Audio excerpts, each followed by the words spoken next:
thank you for audience, thank you for moderator today. I'm Mei-Hsin from Taiwan. I formed my association 20 years ago. I wrote 2 books about pattern monetization published by Cambridge Scholar Publishing. Like many of you, I provide service to AIPBI, Intel, LSI, and adjunct teaching in many universities in China, India, include National Law University, Jaipur, and Delhi. And I also, like many of you, have been visiting scholars in CFC, MPI, TP, Russian Academy of Science. Before I became a full-time professor, I worked for AstraZeneca, Merck, and Takeda in marketing, regulatory, clinical, and research development department. And I also have been a consultant of Korean government IP fund intellectual discovery. They helped me to build a skill today to moderate the section. Today, my esteemed colleagues, they will demonstrate the real case study how to develop protected IP measure and conduct due diligence for IPO, building out IP portfolio assessment process and perform IP evaluation for merger and acquisition. Nevertheless, my esteemed colleagues will also elaborate how to cultivate innovation strategic partnership and leverage IP strategy into business plan. So before handing the floor to my esteemed colleagues, allow me to address the importance why we are here today, because just the first week of January, Russia already signed 3 deals, 2B deals, 2 billion deals with MoMA for knowledge base to detect a new drug after the cancer cell growth and survival, and another 1 billion deal with China-based Medellin Therapeutics, and also another billion with Remix Therapeutics to create the general small molecular therapeutics. Not only Roche have rushed in the merger acquisition, Bristol Myers Squibb also struck a 4.1 billion deal with Base Bio for cancer therapies. AstraZeneca Inc. 1.2 billion for China-based cell therapeutic companies. But not only pharmaceutical company, they are also eager in merger acquisition. Also Taiwan company, AUO, they have acquired Bayer Helacera Control company in Germany for 600 million euro last year. WT Electronics, also from Taiwan, acquired Future Electronic Canada for 3.8 billion US, also last year. For companies who can have the competence, ability to perform merger acquisition, they have very powerful competence, not only business-wise, but also IP as the core. So today I would like to first hand over the floor to our first speaker. Dr. Stephan Wolke studied physics, philosophy, and macroeconomics at Bonn University and graduated with a doctorate in physics. He spent the first 5 years of his professional career at McKinsey. After founding and having sold 2 of his own business, Dr. Wolke served in several functions at Bayer AG as well as Danaher Corporation. Thereafter, he joined Thyssenkrupp in 2011 and now is the CEO of Thyssenkrupp as well as the head of management board of Thyssenkrupp Intellectual Property GmbH. Today, Dr. Wolke will share his brilliant management experience on IP. Dr. Wolke, the floor is yours. Please proceed. So thanks a lot for the introduction. Well, I only have 1 slide, yeah, but it will take us a while to get through. First of all, let me shortly introduce Thyssenkrupp. We are active in a lot of technologies. That means on the one hand side, automotive parts. So we are building shock absorbers. You might know Bilstein as a brand. We are building steering columns for cars, but also springs and stabilizers and some other auto parts. We are active in engineering. That means we are building chemical plants, for example, ammonia plants or fertilizer plants, but also in the field of ammonia, companies called Ude. For example, for that company we have here in Mumbai an engineering center with 1,500 engineers. We are also building cement plants, or we are building the production streets for the automotive industry. A new field since some years is hydrolysis or electrolysis in order to generate hydrogen. We just brought a company to the stock market, Nucera, their name, and they are building hydrogen plants all over the world. yeah, we also have a trading business where we serve out of our warehouses and with approved supply chains, especially the airline industry, but also a lot of other industries with plastics and especially metals. So that's a $1 billion business, for example. And we are also building submarines, for example. Yeah? We just had our defense minister of Germany together with our head of submarines visiting here in India, your prime minister selling submarines, yeah? Or we are building surface vessels. So that's a broad variety of technologies. All these, well, I probably forgot to mention that we are also producing steel. Yeah, that's where we are coming from. Second largest European steel producer, having a history of 250 years or so. Yeah, so that's where we are coming from. And you can imagine all these businesses require technology, and all this technology requires protection. And yeah, when I started at Thyssenkrupp, I was in the beginning responsible for all company overarching technology projects. And well, we are talking about 500 group companies worldwide, 100,000 employees active in nearly all countries of the world, so high complexity. And when I started, one task was, well, how many patents do we have? And at that point in time, we didn't have any idea how many patents we have, since nobody counted them. And then I started to count them, and I found out that in several industries, nearly in all industries, we had much less patents than competitors. At that point in time, we still had our elevator business, which you might know, Thyssenkrupp elevators and escalators. There we had much less patents than Otis, Schindler, Kohle, for example, and so on. So I asked, do we have patent lawyers? And yes, we had 2 patent lawyers in the 7th level of the legal organization. Nobody found them. And with that finding, I went to our CEO. He just arrived from Siemens, told him my findings, and then he told me, yeah, please solve our patent problem. Well, and that was the result of solving the patent problem. That means, first of all, I thought, what is the main task of an IP department? First of all, to protect our businesses. That means simply to ensure that our businesses, all our businesses worldwide, don't have any IP issues with inventing products, producing products, and selling products. That's it. Yeah. So we call that effective IP protection, simply to ensure that we are not hindered in our production or making revenues out of IP issues. And the second task of the IP department is the efficiency topic. That means to create that IP protection in the most efficient way. That means to getting as much IP as possible for as less money as possible. Yeah? So that's what you see on the left-hand side, effective IP coverage and efficient IP, creating that efficiently. Well, I put some small graphics there. Something happened in the recent years in these 2 dimensions. First of all, we started, when I started, we were below 300 first filings. We doubled that in the recent 10 years to more than 650 first filings. The same is true for the patent stock, which we nearly doubled in the recent 10 years. But then we sold our elevator division. We will come back later to that in the context of M&A. We sold elevators, escalators, passenger boarding bridges. We sold our mining division. So we reduced the patent stock a bit, also the first filings. But now we are just ramping up again. So currently we are in the area of more than 400 first filings and continuing to do so. So that's on the effectiveness side. We also sometimes get nice letters to our board members from the patent offices, from the European Patent Office or the German. Welcome back. That means now you, as a big industry conglomerate, you are back in the patent field. So that's good. And on the efficiency side, in the beginning we dramatically reduced the IP costs. Yeah? When I started, we worked together with 80 IP law firms worldwide. Everything what you could imagine happened. That means we had different pricing conditions of one IP law firm with the different group companies. We had even IP law firms deciding what to file, and then they took the money from us. Yeah? So, and then I started dramatic insourcing, and that led to significant reduction of the IP costs on the one hand side. Of course, they later grow again by volume. Yeah? In the beginning, it was a very high effect.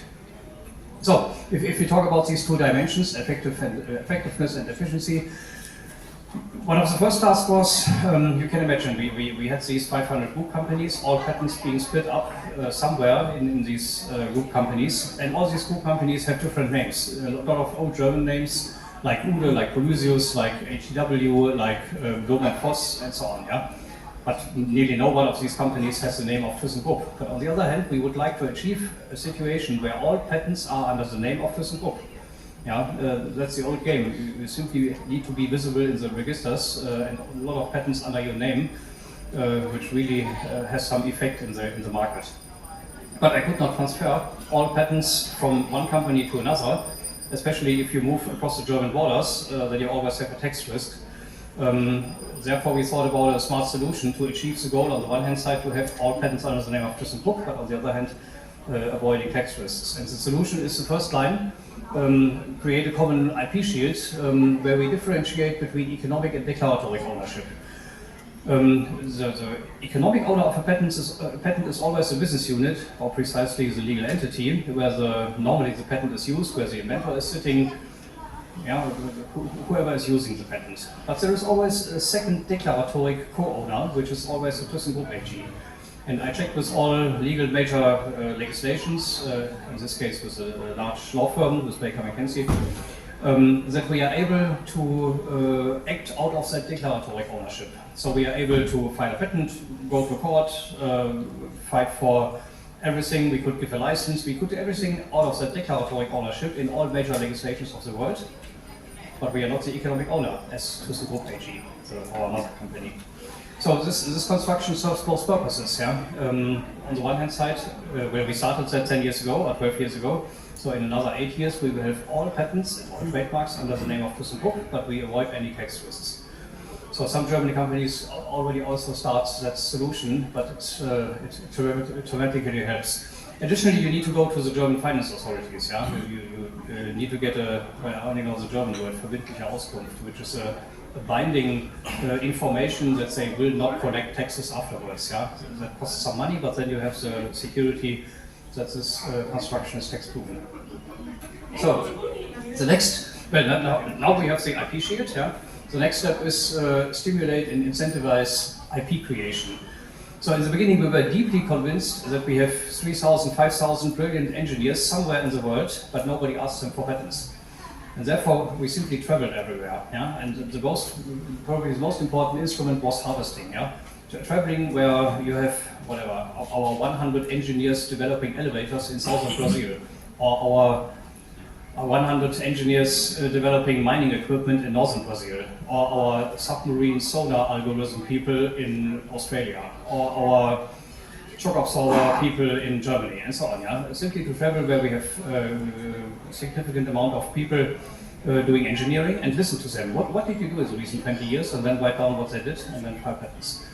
But after a while, that's exhausted. Yeah? Then we used the TRIPS methodology, where you formulate a problem abstract, you solve it abstract, then you go back to reality. Normally you don't solve the problem. But doing that with 10 engineers in the room for a day, you have so much ideas that it really makes sense. Then we have key buying factor workshops, where we have the sales teams being involved. So we do both directions. We ask the sales teams, where do you need sales arguments, and then we put specific IP on that. But also the other way around. That means we help the salespeople that they understand what IP we have and to use it in sales argumentations. Then we have service workshops.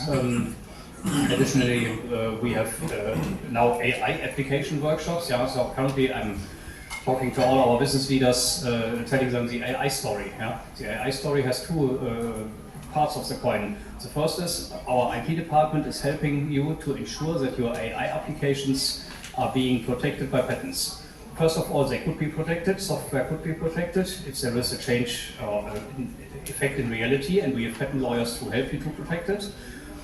And the second thing is we have criteria when to apply that and how to protect your AI applications, which the business is currently doing. So we are currently in the process. We have filed the first, 10, 20 AI application patents. We got the first reactions from the German Patent Office for that. I could endlessly discuss about how they apply the criteria and which criteria of newness and technicality are critical and how you could survive these, and so on. So it's an interesting field. So that's the first more important point of the AI discussion. The second is we use AI within the IP department for all kind of administrative, but also let's call it drafting topics, where we currently discuss with all our patent lawyers where would AI help you in order, well, to do a lot of funny things. Don't want to talk about that in detail, but that's the second part of the coin. Well, then we have workshops, as you know, idea on demand workshops, we call that, for harvesting tools, key value factors, service, AI application, and so on. But then we thought about how to incentivize inventions. That means we set up a global inventor incentive where inventors very early in the process see on their personal accounts that the company honors that they give us their technical inventions.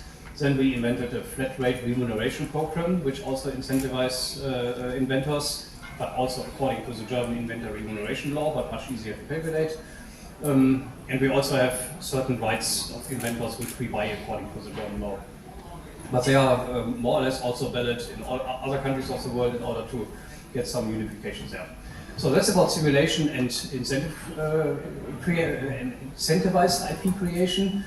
Now we have the shield, we have a lot of ideas, but now we need to give these ideas some direction. And with that, I discussed with all our business units, please, or with all our R&D heads, please give me a technology tree. So we always need a mutually exclusive but collectively exhaustive set of new technologies. We write that as a tree with 1 or 2 or 3 levels, and then we write behind that what technologies you already have, or what IP you already have. And then we write behind that what competitors have. And if competitors have much more IP in a specific branch of the tree, then we need to do something. And normally the head of R&D has additionally an idea where he wants to do something. And out of that need to do and want to do, we said, well, let's define 1 or 2 or 3 focus points where you really want to develop IP, given the fact that you don't have enough. But not 0 IP foci and also not 10, only 1 or 2 or 3, where you really want to catch up to the competitors. So that's what we discuss as an IP focus. We also put that for annual discussions. That means I have 1 hour with every CEO of our group companies every year, and there we discuss in detail your current IP focus, are your IP processes working, what is your competitors doing, do we have the right FTO processes or the right competitor observation, all that stuff, But that's a necessity. Every CEO needs to discuss with me for 1 hour per year about his IP status and all competitors and everything. Well, and then we set up understanding IP environment. I had 25 different systems of competitor observation in the company, some working on paper, some on rotating CDs and whatever. I switched everything off. Then we now bought a big system, in this case Trailweight, and based on the technology trees which we had before, put all the filters in place, and now we do proper competitor observation. We have something like 700 users in there, all the engineers for their respective technology getting monthly the observation results, or every 2 weeks, and then they need to help us to decide whether we need to conduct an FTO or not, or help to gather the material for FTOs, or whether to have to file an objection or not. And that dramatically helped to improve the understanding of competitors and not to go into any FTO risks. We also measure the IP risks very systematically. So, 2 years after starting with IP, I thought, do I have a view on the complete IP risk portfolio of Thyssenkrupp? And therefore, we defined 4 different risk types. The first risk type is not to have enough IP. So we simply measure how much IP do we have compared to the top 3 competitors. And if we have less than 70%, you get a red ample. And if you have less than 30% of the average of the top 3 competitors, then you get a red ample. So that's the IP substance risk. The second one is the IP infringement risk, where we asked what is the proportion of revenues which the business unit is doing, which previously went through an FTO analysis with us. And there we also asked, is it 70% or 30% or even less? Then you get yellow, red, green amples and so on. Then we have the contractual risk, where we ask in what proportion of the contracts you do with the external world. External world are suppliers, customers, employees, cooperation partners, everyone. Yeah? So we ask, where do you have IP clauses, and are these the right IP clauses? Yeah? And also based on that, we do a risk assessment, which also gets some inputs, you can imagine. And then the trade secret risk, where we also ask, are the trade secret structures in place? That was my previous talk, half an hour ago, where we ask, do you have a trade secret officer? Do you have the physical actions in place, the IT actions in place, the legal actions in place? Are you dealing with trade secrets in the right way? And out of these 4 risk types, substance risk, infringement risk, trade secret risk, and contractual risk, we create a risk matrix, and every CEO of every group company gets it from year to year for me, on the one hand side. But on the other hand side, you also need to embed that into the other risk structures which a company normally has. So we have a controlling risk structure where 250 questions are asked to every group CEO. Whether you have a fire insurance and everything, I also need to answer these. And there we have also these 4 different risk types for IP risks in there. That's the one thing, so the more normal company risk controlling, and the second is the internal audit team. So as every big company, we have an audit team, something like, I don't know, 50 people running around for every of the 500 group companies. From every 5 years or so, they are audited. Yeah? And from now on, they are, since 5 years or so, they are also audited for IP issues. So we wrote a large audit guide, something like 20 pages, yeah, where the audit people could now go into a company and ask for all these different risk types and how the company is dealing with IP. Yeah? And you can imagine these processes have to be very robust, since we have to apply it always for 500 companies.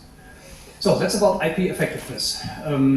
Create a common shield, stimulate IP, give it direction, and understand the environment. On the efficiency side, probably the most important action was that the business units need to define on their own what IP they need.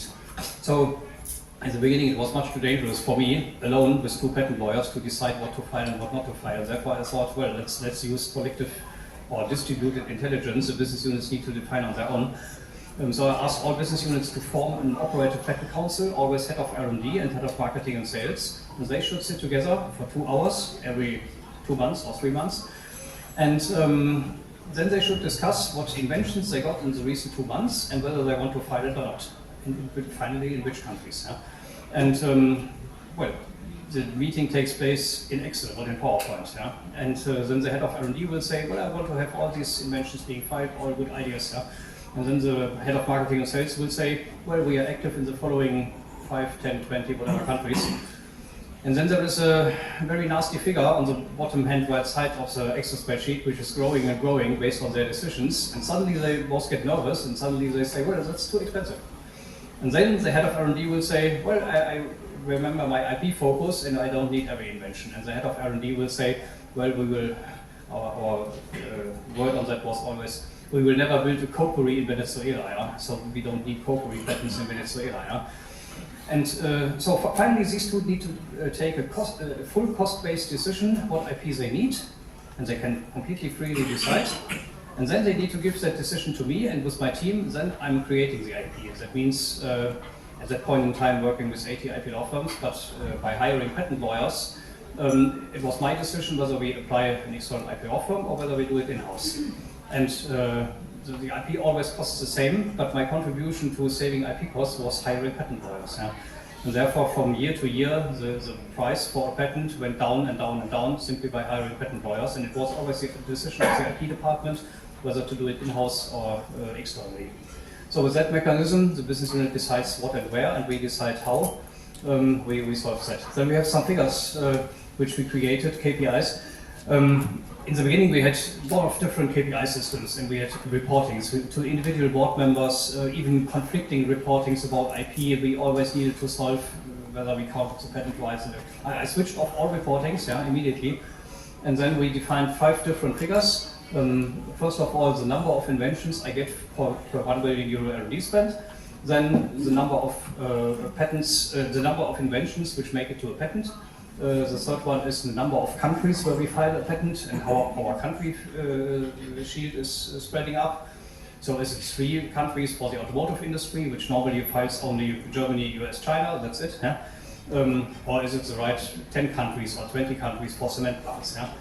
Then the innovation rate, how many new patents do we get compared to the existing ones on the basis of patent families? That's the innovation rate. And do we need 2 years like the telecommunication industry? Or is 6 years enough like the automotive industry? Or is 20 years enough for submarines? Yeah, that's fine. And then the IP density, that's the number of country patents per revenue. The rough figure is 1 patent per 1 billion euro revenue, but that's depending on industry. And everyone only gets these 5 figures, and the basic data, that's all the reporting, that is one single source of truth, our IP department, and that's it. Yeah, then we started to build an IP community. As you can imagine, all these 25 business units, they already had a small IP department, no patent lawyers, and they contracted with every IP law firm in the world individually. And therefore, I needed a new role for them. That means I told these small IP departments, from now on you help your inventors, you do small searches if you want, and you prepare the operative patent council, but that's it. Yeah? And we as the central IP department, we do the filing, internal or externally. So we built an IP community with all these small IP departments. We call them IP coordinators. They are somewhat our backbone on the one hand side, but on the other hand side now they have a different role. We educated them a lot, we put a lot of trainings in place, we gather them on a worldwide basis. Every year, it's now a network of something like 40 people full-time and another, let's say 80 people very part-time, which are all sitting as business units and are our connection point, more or less. We also have different advisory boards, the CTOs, we have an IP dialogue, we have our patent system advisory board to help us with the system, all that stuff. Yeah, and then I wrote that as IP governance. Yeah, you can imagine every company has a set of rules. Yeah, we call that TAA catalog. That's transactions which require approval. For example, I as a CEO of a group company, I cannot sell houses or buy houses. Yeah, of course. Into that catalog of things which are allowed and which are not allowed, I put the IP topics. That means if anyone within the worldwide group of Thyssenkrupp companies wants to file a patent, or if he wants to sell a patent or license it out, or if he wants to go to court, or if he wants to change the IP clauses in contracts, you always need to go to the patent department, and we also always need to do that. Yeah, that seems very natural for big companies who do that since 100 years, like Siemens or like Savaras. Yeah, but in our case, it was not easy. And it took me a while to implement that globally. Yeah? And of course, in the first 1 or 2 years, sometimes people forgot it, that there is an IP department. Yeah? And if they forgot it one time, that's nice. Yeah? Then they get a nice reminder. If they forgot it willing by will, yeah? For the second time, then they get a reminder from the board. Yeah? Because there is an IP department and you need to work with that. Yeah, after a while, after 1 or 2 years, we found out there are not only patents, but also some other IP objects, yeah, trademarks. At that point in time, we also wanted to make our company brand new, and therefore we found out that we worked with 1 or 2 IP law firms who did some interesting things before at high costs, and therefore we said, well, now we need to do that a bit different. I had a trademark team, some trademark lawyers, and then we defined all the trademark processes. Probably the most important point is in the beginning, please talk to us, yeah, before you invent a trademark, and the management is already relying on that, but please first talk to us, yeah, whether it's unique, whether it's not already gone or something. Yeah. And of course, these also reflect all the other trademark processes points. And then we started to file our company trademark. That means very carefully filed it in I don't know, 120 countries, very differentiated by classes, not everywhere 25 classes, but sometimes only 3 or 4 and so on. Yeah. And then we discussed about to defend the not used brands. So you can imagine we have a lot of very old brands, which we are currently not using. Yeah? Probably the most important is Krupp, which is a large German history, but Thyssen as well, but also some other very well-known German names. And we needed to tell people, well, at least you have to follow one of these 4 strategies. Yeah? Either use it in small quantities, one of these old trademarks, on every 1,000 package or so, yeah? Or refile it every 2 years, which we do for example, Krupp in the US or in some other countries.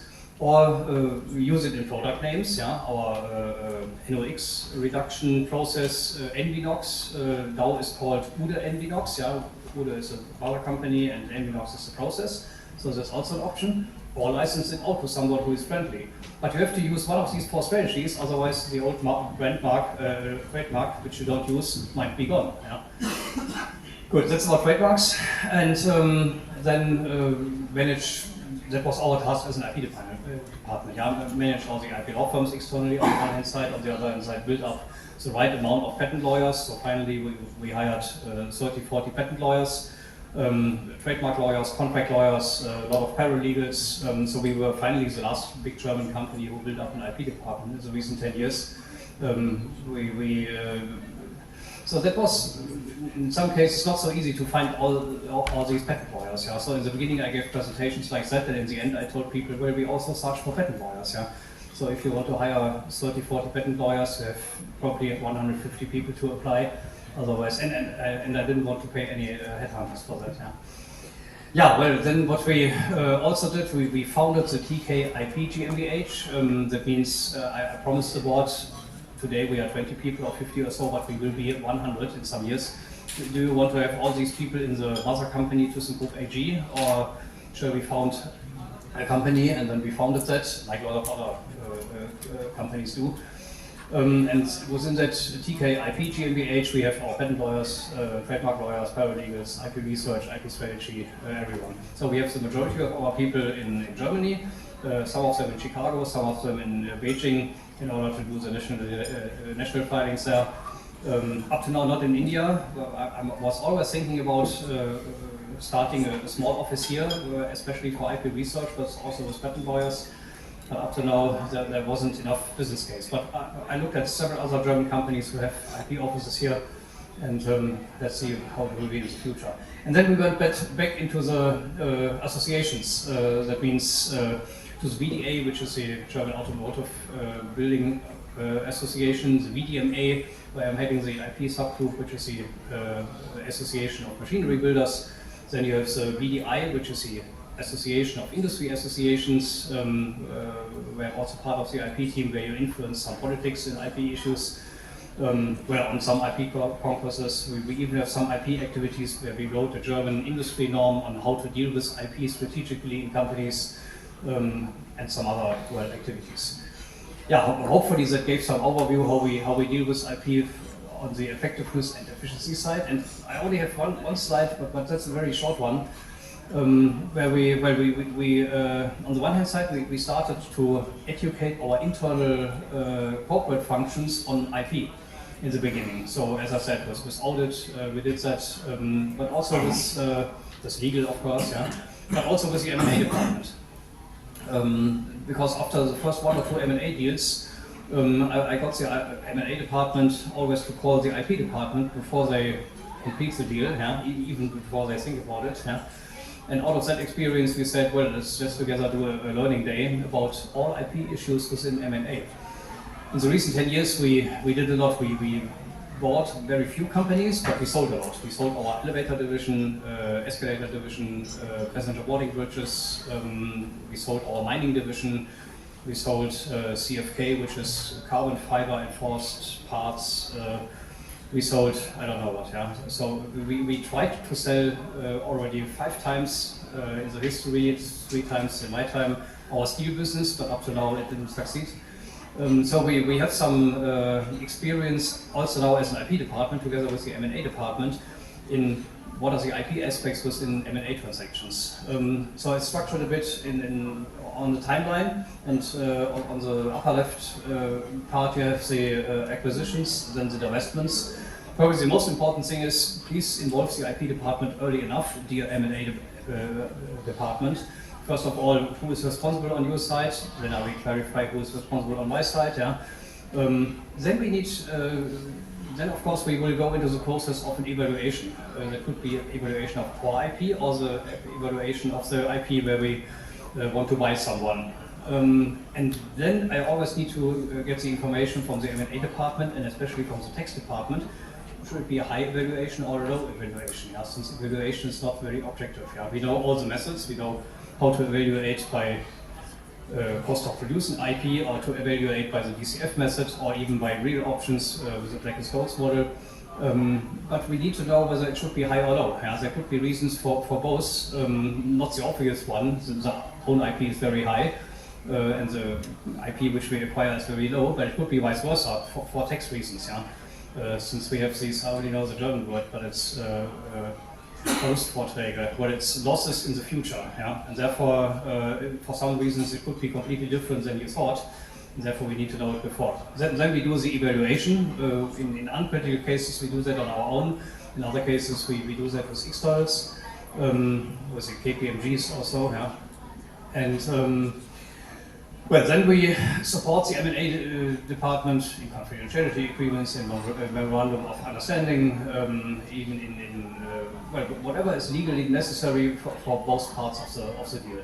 Then we walk into the or give support for the data rooms. Yeah, where normally there are a lot of things which need to be delivered from list of patents, list of trademarks, list of whatever happens. Yeah, list of ongoing cases. In some special cases, especially if you have not divestitures or acquisitions, but if you have an IPO, yeah, there might be legal opinions necessary, which we just had for critical cases and so on. Yeah. Then we support contract negotiations, and finally we also support, of course, the final contract for all IP issues. Yeah. Yeah, so and you can imagine behind that there is a 50-page document how to educate the M&A department on IP issues. Yeah, hopefully that gave some overview, and let's move to the next one. Thank you very much for Dr. Wolke's excellent presentation.